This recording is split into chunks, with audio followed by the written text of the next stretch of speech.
Avenir souverain, initiative d'aujourd'hui à destination de demain. Bienvenue dans Avenir souverain, le podcast où l'Afrique s'écoute et se construit sans filtre.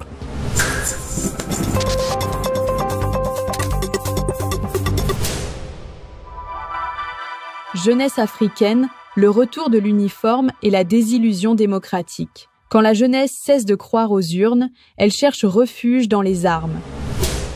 Depuis quelques années, un vent étrange parcourt les continents africains. Ce n'est plus seulement les vents chauds du Sahel ou la brise des côtes de l'océan Indien. C'est un vent de rupture, un souffle de colère et d'espérance mêlée. De Lomé à Ouagadougou, de Niamey à Antananarivo, une génération entière regarde les palais présidentiels avec désenchantement et les casernes avec espoir. Le régime civil, jadis porteur de promesses, semble désormais trahir la confiance des peuples. Et dans cette désillusion, les figures militaires, jeunes, fières, parfois radicales, deviennent les nouveaux symboles de justice et de souveraineté. À mon avis, le rejet catégorique des jeunes à l'égard des régimes civils est pluridimensionnel. Ce rejet incarne principalement des promesses électorales fallacieuses non tenues et des attentes déçues en termes de création d'emplois et d'opportunités pour la jeunesse, d'un défaut de justice sociale et de redistribution équitable des ressources, de l'effondrement ou de l'érosion des services publics de base, en l'occurrence la santé, l'éducation ou encore la sécurité publique. Ce rejet s'explique également par une perception collective, le plus souvent fondée sur des faits réels, résultant de l'indifférence absolue des élites politiques sur les conditions de vie de la masse populaire.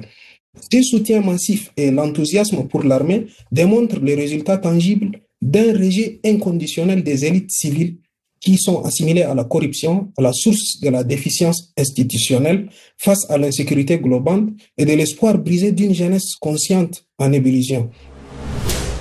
Aujourd'hui, dans Avenir souverain, nous explorons ces paradoxes.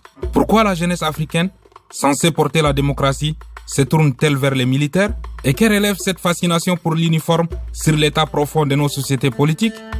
Pour en parler, nous recevons Koché Adam, spécialiste tchadien en études régionales et relations internationales, un fin connaisseur des dynamiques politiques du Sahel et des transformations sociales africaines.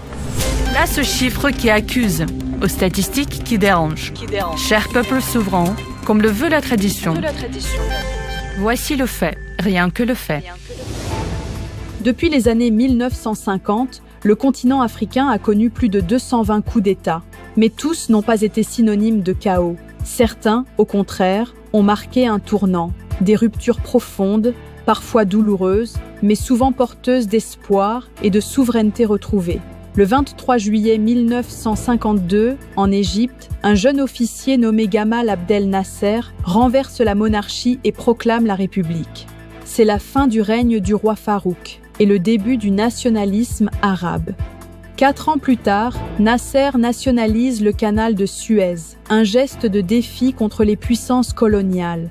30 ans plus tard, le 4 août 1983, au Burkina Faso, un capitaine de 33 ans, Thomas Sankara, prend le pouvoir. Il parle d'autonomie, d'alphabétisation, de dignité africaine. En 4 ans, il transforme l'esprit d'un pays entier et devient le symbole d'une révolution sans armes, mais avec des idées. Le 31 décembre 1981, au Ghana, Jerry Rawlings revient aux commandes après un second coup d'État. Il impose la rigueur, lutte contre la corruption et relance l'économie. Sous sa gouvernance, le Ghana deviendra plus tard un modèle de stabilité démocratique. Au Mali, le 26 mars 1991, le général Amadou Toumani Touré met fin au régime autoritaire de Moussa Traoré. Un coup d'État pour rendre le pouvoir au peuple. 1 an plus tard, le Mali adopte une nouvelle constitution et organise ses premières élections pluralistes. Plus récemment, le 30 septembre 2022, au Burkina Faso, le capitaine Ibrahim Traoré prend la tête du pays. Dans un contexte de guerre contre le terrorisme, il devient le visage d'une jeunesse africaine en quête de dignité et de souveraineté. Aujourd'hui encore, l'histoire du continent continue de s'écrire au rythme de ses ruptures. Depuis 1950, près de 80% des coups d'État en Afrique ont eu lieu en Afrique de l'Ouest et en Afrique centrale. Le Burkina Faso détient le record avec 10 putschs depuis son indépendance. Et pourtant, chaque événement, chaque renversement raconte la même soif, celle d'un changement profond, d'un leadership authentique. Mais au-delà des uniformes et des drapeaux, une vérité demeure. Le vrai pouvoir, celui qui dure, ne vient pas des armes. Il naît des institutions solides, du courage politique et de la volonté des peuples de construire leur avenir.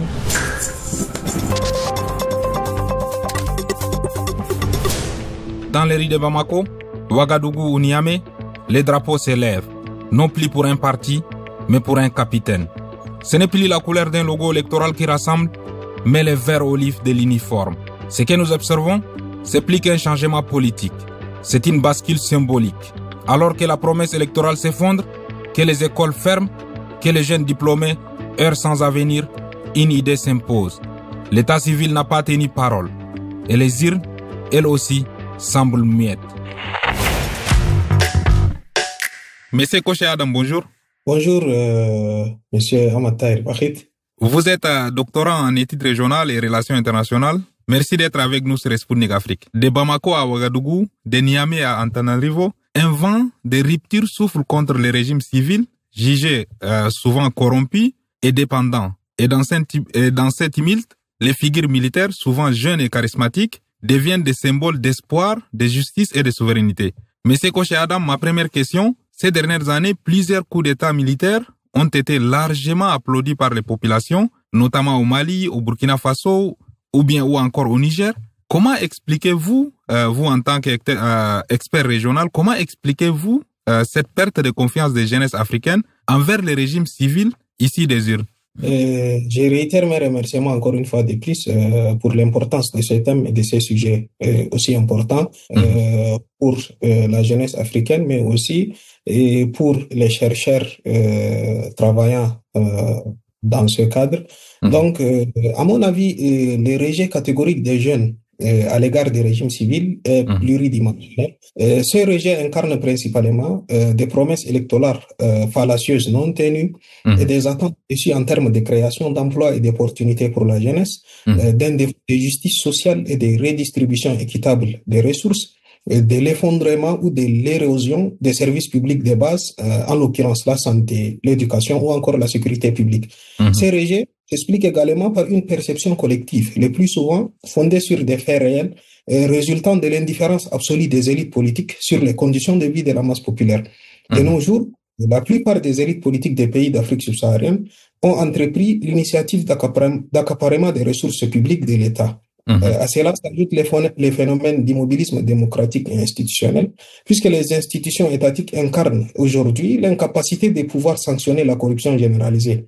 Cette tendance institutionnelle tolérante vis-à-vis des élites prédatrices vivant dans une opulence insultante qui est en parfait déphasage avec la réalité quotidienne des populations, a conduit naturellement à la mise en cause de la légitimité même des gouvernants civils élus qui s'est précipitamment effrité durant ces dernières années.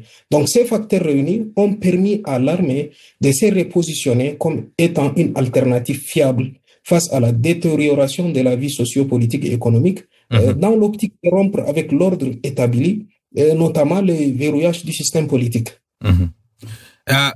Donc, M. Koché Adam, alors, c'est la conséquence d'une démocratie, vous voulez dire, c'est la conséquence d'une démocratie qui n'a pas tenu ses promesses ou d'une jeunesse qui réclame d'autres modèles de pouvoir?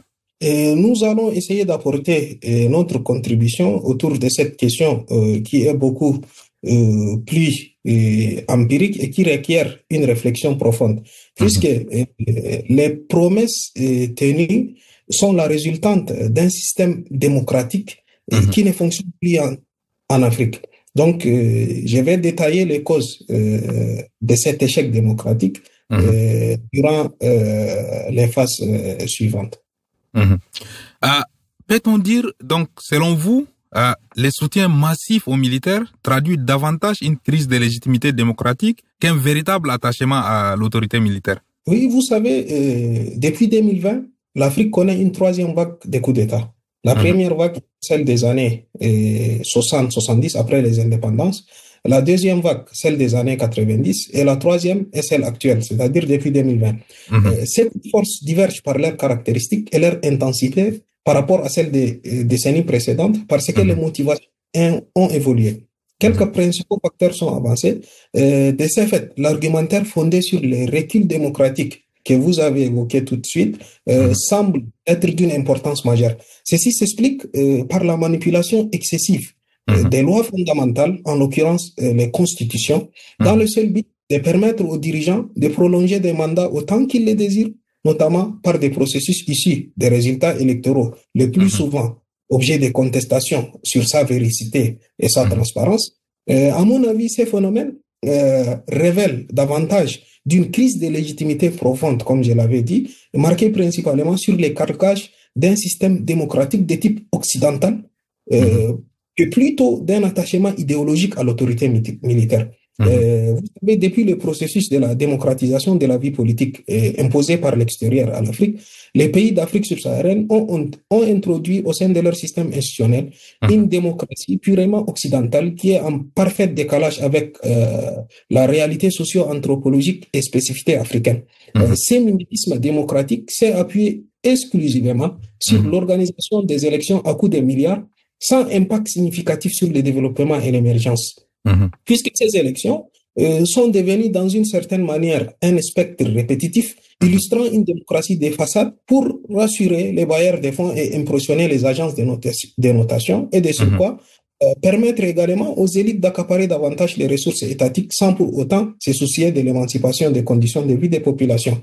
Donc, selon une étude récente, sur les 8 pays qui ont subi des putschs depuis 2015, 5 d'entre eux avaient à leur tête un dirigeant qui avait contourné une limite à son mandat. La durée médiane au pouvoir de ces dirigeants déchus était en moyenne de 30 ans. Cela met en relief le fait qu'un acte anticonstitutionnel, c'est-à-dire le fait de contourner la limite des mandats, ça, la plupart des chercheurs ne l'évoquent pas. Certains même les qualifient de coup d'état civil. C'est-à-dire le fait de contourner la limite des mandats en engendre probablement la prise de pouvoir par les armes. Donc, ce soutien massif et l'enthousiasme pour l'armée démontrent les résultats tangibles d'un rejet inconditionnel des élites civiles qui sont assimilées à la corruption, à la source de la déficience institutionnelle face à l'insécurité globale et de l'espoir brisé d'une jeunesse consciente en ébullition. Donc, cet engouement massif s'inscrit dans une attitude pragmatique liée à la perception selon laquelle seule l'intervention de l'armée pourrait rétablir l'ordre. Oui. Autrement dit, M. Koché Adam, les jeunes ne rejettent peut-être pas la démocratie en soi, mais la manière dont elle a été confisquée, comme vous venez de le dire tout à l'heure. Oui, les jeunes rejettent un système démocratique qui est imposé, c'est-à-dire un système calqué sur le modèle occidental. Aujourd'hui, la démocratie est circonscrite à la tenue des élections. Donc, c'est-à-dire s'il y a élection, il y a démocratie.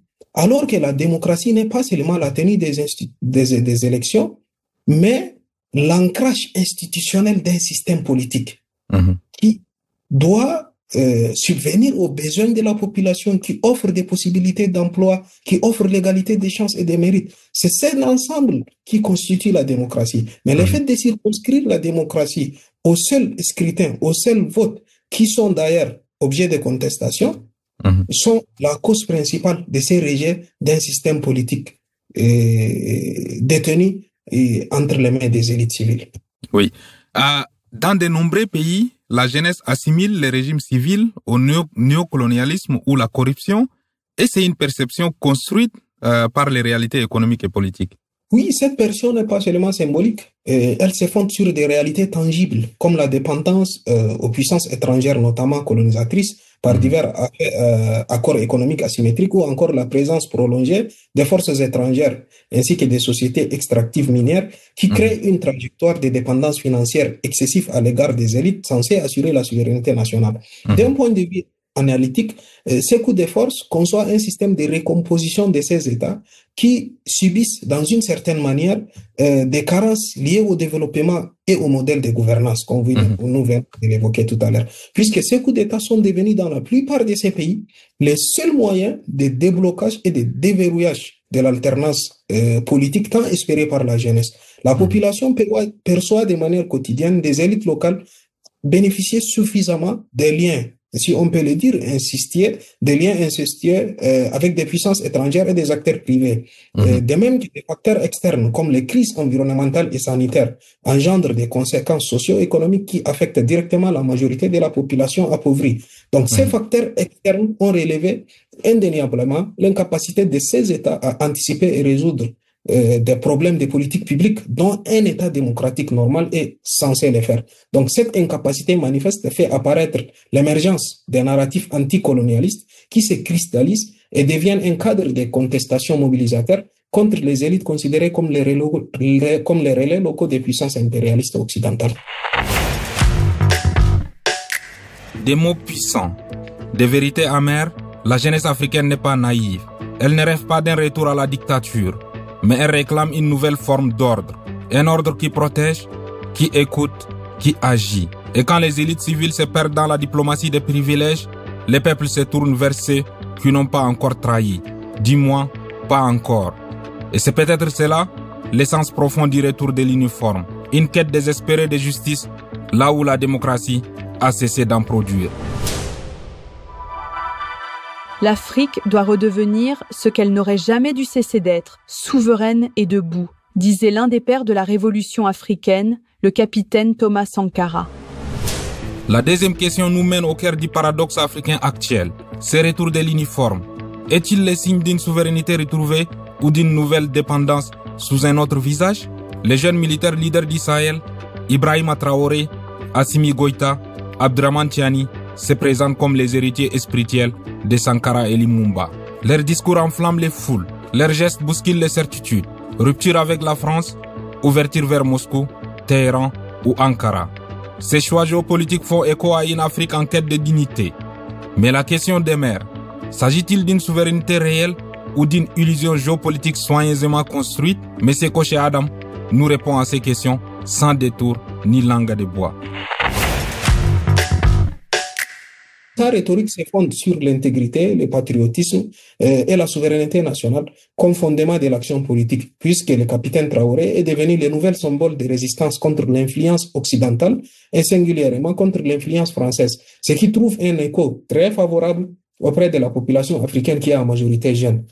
Par ailleurs, Traoré et Sankara partagent également une même ambition de proximité avec les peuples et accordent une importance particulière à la valorisation des initiatives de développement endogènes considérées comme des leviers essentiels de l'émancipation nationale. Cette posture sankariste n'est pas seulement théorique, mais s'inscrit dans les faits durant l'exercice de son pouvoir. À titre illustratif, depuis sa prise de pouvoir en 2002, le capitaine Traoré a entrepris une série de réformes sécuritaires et économiques visant à renforcer la lutte contre l'insécurité, notamment les campagnes de recrutement de la fameuse les volontaires pour la défense de la patrie, VDP, ou encore le contrôle de l'État sur les ressources minières, en particulier l'or, principale exportation des pays, qui se sont soldées par des résultats encourageants. Donc, de manière stratégique, cette posture sert aussi à offrir une légitimité afin de mobiliser une base populaire et fournir un récit panafricaniste transnational susceptible d'attirer des soutiens au-delà des frontières burkinabèses, ce qui est le cas aujourd'hui. Oui, et c'est la nostalgie d'un âge d'or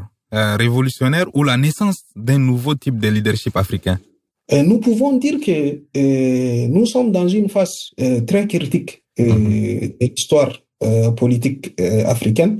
C'est une affirmation de souveraineté nationale. C'est-à-dire nous sommes arrivés à une ère où la jeunesse africaine consciente n'accepte plus les pratiques de notre âge, qui est celui de l'infantilisation ou bien du système patriarcal que l'Occident a imposé durant toute cette décennie à l'Afrique. Donc la jeunesse africaine est en charge et à la recherche d'un leadership jeune, d'un leadership souverainiste qui affirme de manière très claire la position souverainiste de l'Afrique sur la scène internationale. Qui affirme très clair la position souverainiste de l'Afrique. J'aimerais rebondir à ce que vous venez de le dire, M. Koché Adam.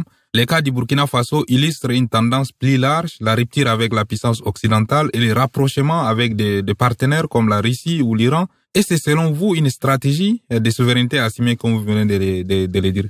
tout à l'heure. Bien sûr, les repositionnements stratégiques consistant à adopter un rapprochement avec d'autres partenaires comme la Russie, l'Iran ou encore la Turquie présente une affirmation des souverainetés, puisque face à l'épuisement des partenariats hérités de la colonisation, qui a maintenu un système de dépendance imprégné du néocolonialisme, qui est également la réplique typique des indépendances sans ces réels attributs octroyés de manière inachevée à ces pays.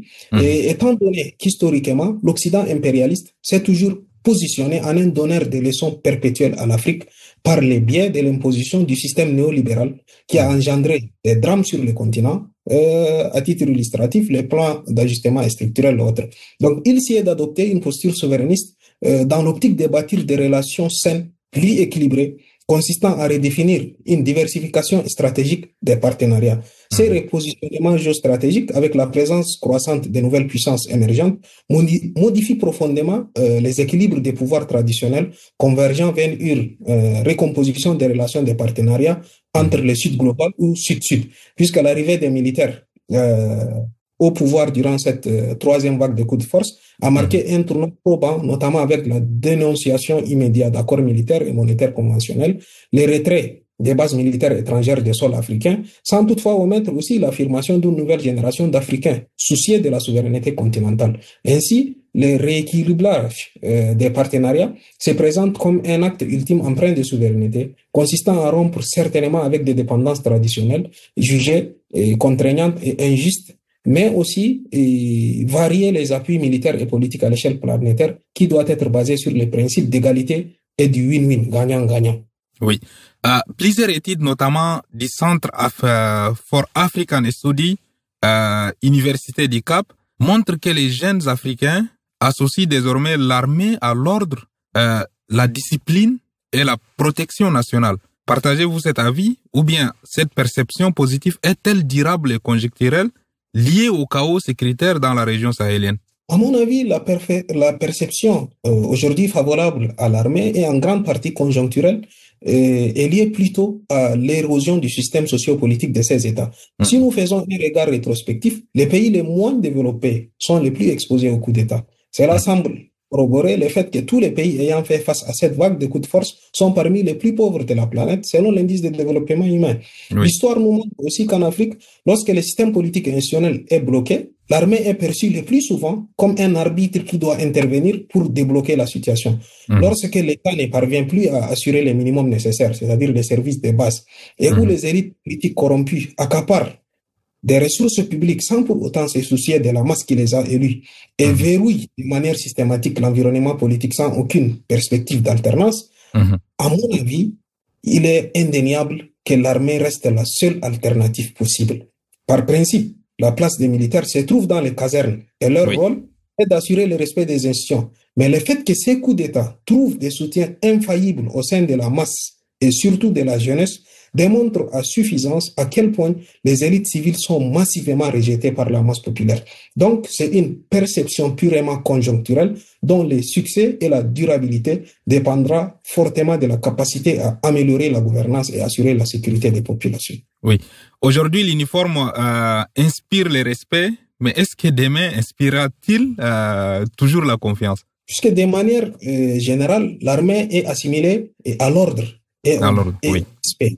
Puisque l'intervention de l'armée dans le processus politique en cours, elle est faite d'un repositionnement stratégique consistant à faire de l'armée l'ultime référence, consistant à faire de l'armée l'ultime alternative possible.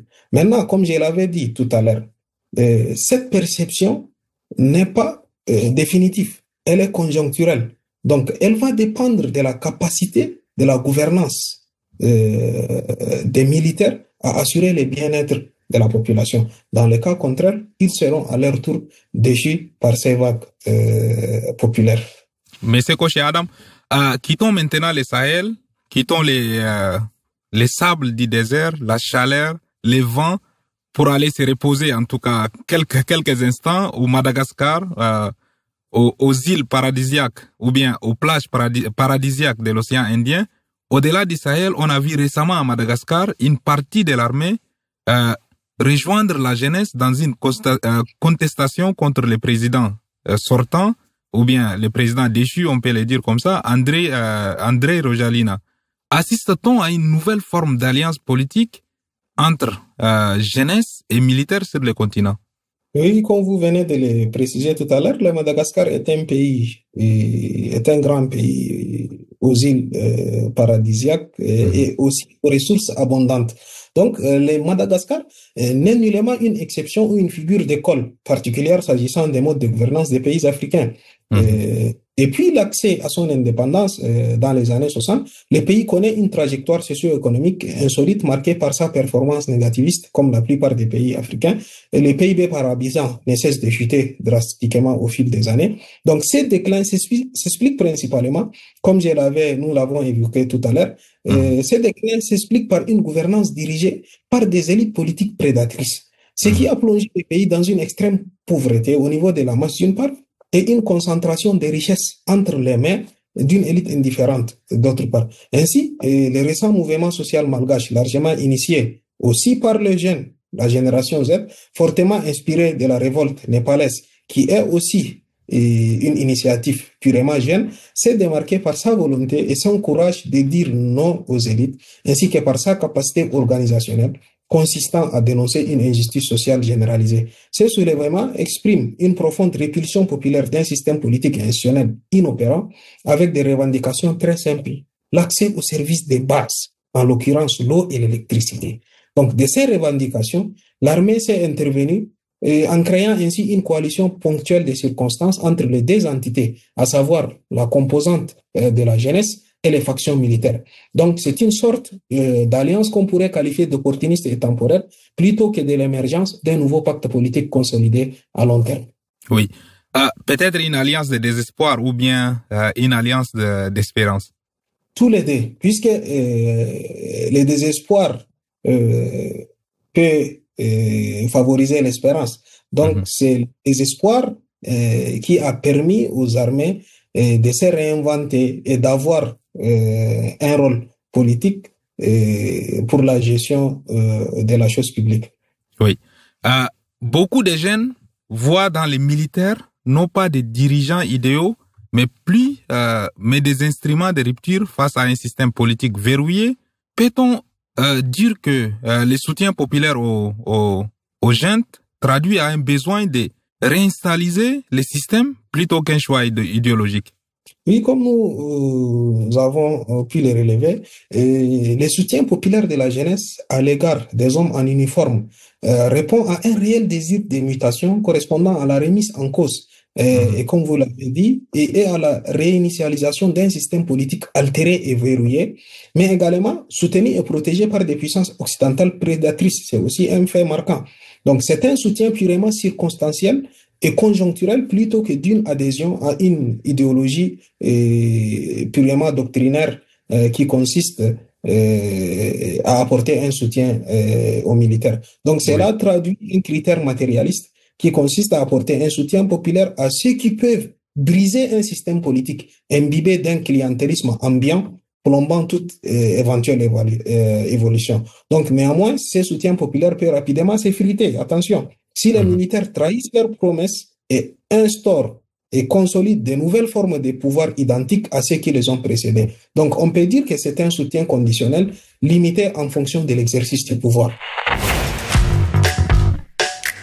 Les mots de Koché Adam résonnent comme un appel à la lucidité. La souveraineté ne se retrouve ni à Paris, ni à Moscou, ni à Washington.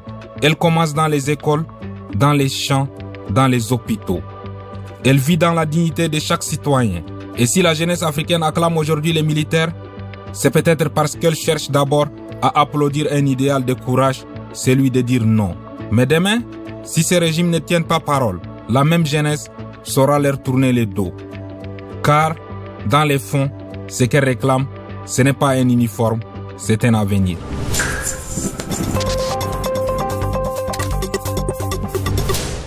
Chers peuples souverains, chers amis, notre voyage d'échange arrive à son terme.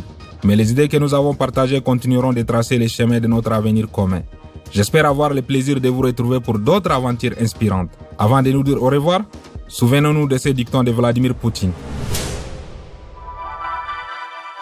ceux dont le destin est de finir pendus ne se noient pas. C'est tout pour aujourd'hui. Merci de votre fidélité à Avenir Souverain. Pour ma part, Ahmad Tahir Bakhit, portez-vous bien et à très bientôt. Avenir Souverain, initiative d'aujourd'hui à destination de demain.